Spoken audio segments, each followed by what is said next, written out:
to Imagination Universe. Feeling woozy, Angela's eyes fluttered open, her vision hazy and disoriented. The glaring brightness of the room initially obscured her surroundings, but as her eyes adjusted, she was confronted with a chilling sight. Masked figures loomed over her, their heads moving in frantic, exaggerated motions, as if caught in a silent scream.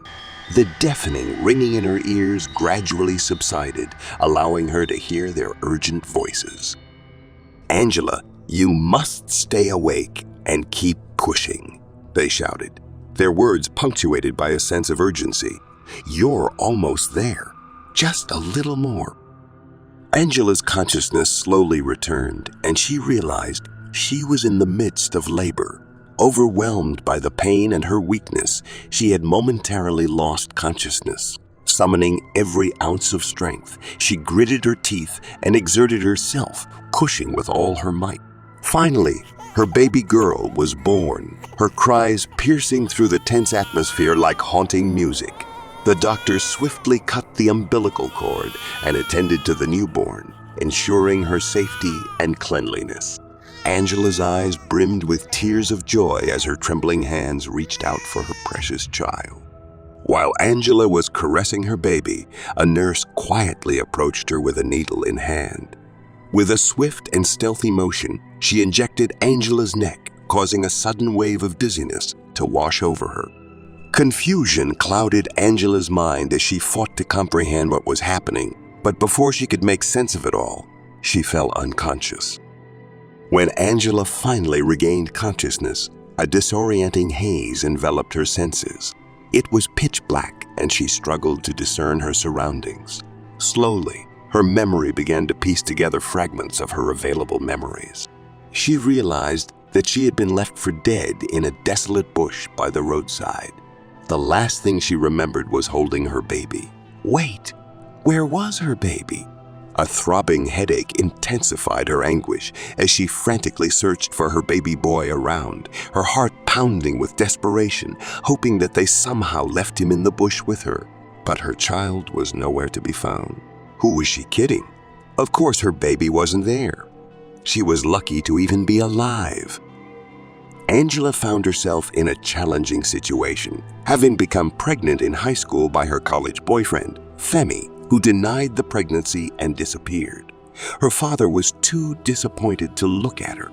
Feeling overwhelmed and abandoned, she made the difficult decision to run away from home, seeking refuge with her friend Janet, who was the one who linked her with Femi. However, Janet claimed her parents didn't want her hanging out with Angela anymore because Angela could be a bad influence. The news struck Angela like a shockwave, leaving her questioning the irony of the situation. Who influenced who? Before leaving her alone, though, Janet offered Angela a lifeline, a discreet address where she could seek affordable options for terminating her pregnancy. Alone and fraught with conflicting emotions, Angela weighed her options. She contemplated the prospect of aborting the baby, hoping it might lead to her father's acceptance and a chance to rebuild her fractured life. Lost, disheartened, and acutely aware of the cold reality of her situation, she knew she couldn't endure life as a runaway for much longer. Angela arrived at a remote hospital situated in a secluded rural area. As she stepped into the sparsely populated lobby, a sense of unease washed over her, confirming her initial suspicions that this might not have been the best decision. The nurse stationed at the reception desk immediately sensed Angela's nervousness, her experienced eyes discerning the purpose of Angela's visit. With a disapproving shake of her head, the nurse approached Angela, ready to address her concerns. In a compassionate yet professional manner, the nurse inquired about the reason for Angela's arrival, even though she already had an inkling. Angela responded quietly but resolutely, her voice carrying a mix of emotions. Acknowledging Angela's request, the nurse guided her to take a seat, assuring her that a doctor would be available shortly to attend to her needs. After a short wait, Angela's name was called, and she entered the office of Dr. Mrs. Augustine, a middle-aged physician. The nature of the conversation between the nurse and Dr. Augustin remained unknown to Angela, but as she sat down, the doctor greeted her with a calm and kind demeanor. Dr. Augustin sought confirmation from Angela regarding her decision to proceed with an abortion, understanding the weight of such a choice. Angela, unsure but feeling it was her only path to reclaim her life, expressed her inclination towards the procedure. Sensing Angela's hesitation, Dr. Augustin presented an alternative option. Rather than terminating the pregnancy, she proposed that Angela carry the baby to term and consider selling the child. Dr. Augustin assured Angela that they would provide her with the necessary support throughout the 9 months, including accommodation and financial assistance. Angela felt conflicted. 9 months seemed like an eternity. What about school? What about her father? Dr. Augustin, however, emphasized the financial aspect, mentioning a substantial sum of $1 million for the baby, separate from the funds allocated for Angela's well-being during the pregnancy. She could become independent with that and not even need school anymore or pay for it herself if she wants to go back. There was also no guarantee her dad would allow her back. He hadn't searched for her since she left. Angela was sold and agreed to the arrangement. The agreement, however, was made without a written contract due to its illegal nature. Unbeknownst to Angela, she had unwittingly embarked on what would become the most arduous and challenging 9 months of her life. The anticipation of being taken to a safe apartment quickly dissolved as Angela realized the grim reality of her situation. She was led in a van, accompanied by 2 nurses to keep her at ease, but thinking back, Angela believes those women were there to quell any thoughts of changing her mind. The vehicle arrived at what appeared to be an industrial complex, but concealed within was a vast, decaying building that would soon become Angela's prison. It was guarded, and the front compound was empty. The reception area presented a facade of cleanliness and order, but as Angela was led through the corridors to the dorm rooms, it was a totally different world. Angela saw other girls and children. She saw pregnant girls, some way younger than her and some older, their expressions devoid of joy. Angela thought they were in the same situation like her, but for some, it was much worse than that. The rooms were cramped and overcrowded with worn-out mattresses and dimly lit corridors. After seeing this, Angela didn't want to stay anymore. Angela mustered the courage to voice her change of heart, hoping for a simple ask, and ye shall receive situation. However, her pleas fell on deaf ears as the women accompanying her callously disregarded her objections. In a moment of desperation, Angela attempted to flee, only to be forcefully pulled back. Her cries for help echoed through the oppressive air, but they were met with a harsh slap that silenced her. Angela now realized this was a prison. She was pushed into a small room with 5 other young girls, 2 of which had big baby bumps. As Angela's stay prolonged, she became aware of the harrowing truth behind the walls that confined them. No child had ever been permitted to leave the premises. Ever. Runaway girls, desperate for financial assistance, were either kidnapped or deceived into entering this abyss.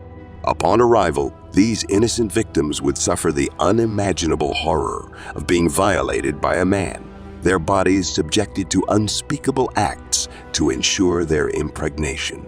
Within the confines of the building, a sterile delivery room served as the site for these illicit operations. The babies born would be sold illegally to the highest bidder, people who want to adopt secretly to deceive, those in need of illegal organ donors, or those who sought experimental subjects for their twisted pursuits. Any child who remained unsold found themselves trapped within the confines of this illegal orphanage. As the boys reached a certain age, they would be ruthlessly trafficked, either to war-torn regions or into the clutches of modern-day slavery. For the girls who escaped such a fate, they would be subjected to a cycle of perpetual baby production, their bodies exploited repeatedly. Escape from this hellish reality seemed impossible, as the facility boasted an impenetrable level of security to stop escape. Death offered the only escape from this living nightmare. The orchestrators of this evil place were Mrs. Augustine and her husband, Mr. Mark, who became prominent thanks to their illegal dealings. Mrs. Augustine, responsible for overseeing the orphanage and the relentless production of babies, made regular visits to ensure that it went well. She was also the doctor who did the operations for the labor. Meanwhile, Mr. Mark orchestrated the sales and trafficking, profiting from the suffering of innocent lives. Masked by their respectable facades, an esteemed doctor and a business guru, they operated with impunity, their reputations shielding them from the horrors they perpetrated. Angela found herself trapped in a life she never wanted. The thought of remaining in this place, spending her days as a baby making machine, filled her with despair. Death seemed like the only escape, but there was one thing holding her back. She couldn't bring herself to end her own life and harm the innocent within her. So she endured, suffering through the agonizing 9 months. But it was discovered that Angela had a weak immune system, one that couldn't handle childbirth. Because of this, it was callously agreed by Mrs. Augustine and the nurses that Angela was pretty much useless after childbirth and should be eliminated, assuming she survived the childbirth at all. Angela was heading for death and she had no idea, but someone else did. Jummy, one of her roommates who had become close with Angela during her time, had overheard Mrs. Augustine and the nurses talking, and she feared for her friend's life. But she made a difficult decision to keep this terrible news from Angela. Angela wore her emotions on her sleeve, and if she were to learn of her impending death, it would be evident to everyone. No, this was an opportunity for someone to escape. Jummy, an orphan, was also in high school when she was targeted and kidnapped. She had been in this horrific place for over 2 years and had given birth to 2 babies already, and a third one was in her womb. What her captors didn't know was that Jummy was a brilliant student, yearning for a life free from poverty, determined to achieve greatness and wealth. She excelled academically, observing and absorbing everything around her, including the drugs and injections used within the facility. She patiently waited for the moment when her knowledge would prove invaluable. And that moment had arrived. One day, while cleaning the medication storage room, Jummy discreetly retrieved 2 vials from the cabinets. The first vial contained a potent cardiac stimulant capable of inducing a potentially fatal heart attack if administered in excess. The second vial held a fast-acting sedative commonly used for temporary unconsciousness during medical procedures. Because these drugs were purchased illegally to avoid suspicions from authorities, their labels were made simply of paper tape with the name of the contents written on it, which made swapping much more easier. With caution and trembling anticipation, Jummy carefully removed both paper labels. She affixed the name of the dangerous drug onto the anesthetic vial, while concealing the actual dangerous vial within her clothing to prevent it from being mistakenly administered. She placed another anesthetic vial beside the fake dangerous one, ensuring the deception was seamless. With her heart pounding in fear, Jummy left the room. Jummy's plan succeeded flawlessly. The counterfeit lethal vial was administered to Angela after she gave birth. Unbeknownst to the perpetrators, who never anticipated anyone outsmarting them, they assumed Angela was dead without verifying. Her lifeless body was placed in a van and driven deep into the night, where it was callously discarded in a secluded bush. A mere heart attack would not raise suspicion or trigger a homicide investigation. Overwhelmed by a torrent of emotions, Angela's tears flowed as she realized that God had intervened to save her life. She couldn't comprehend the exact workings of this divine intervention, but one thing was certain: she was alive. Determination surged within her, fueled by the desire to reclaim her child and rescue the other girls and children trapped in that abominable place. With weakened strength, she mustered every ounce of willpower and embarked on a slow and unsteady journey towards the nearest police station. Her body bore the remnants of labor, testament to the tremendous hardship she had endured. As she entered the station, her depleted state drew immediate attention from the police, who rushed to her aid. Exhausted yet resolute, Angela recounted every detail, disclosing the location of the baby factory and exposing its gruesome operations. Urgency permeated the air as the police swiftly organized a raid on the baby factory, leaving Mrs. Augustine in a state of utter shock. A comprehensive list of clients was obtained, igniting a massive investigation into this heinous enterprise. As the truth unraveled, it was revealed that Angela's father had tirelessly searched for his missing daughter throughout the 9 agonizing months, and he was so happy to reunite with his daughter and his granddaughter. The children who were rescued were taken to proper government-run facilities and given proper health care. Children with family members were united with them.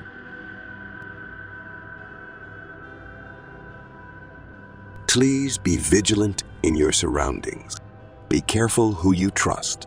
Countless individuals suffer under the yoke of exploitation. Don't wait till it affects you before you choose to take action. Baby factories exploiting the vulnerability of innocent souls exist in various corners of the world. If you have the means to help, please do so. Together, we can make a difference and bring an end to this unfathomable cruelty.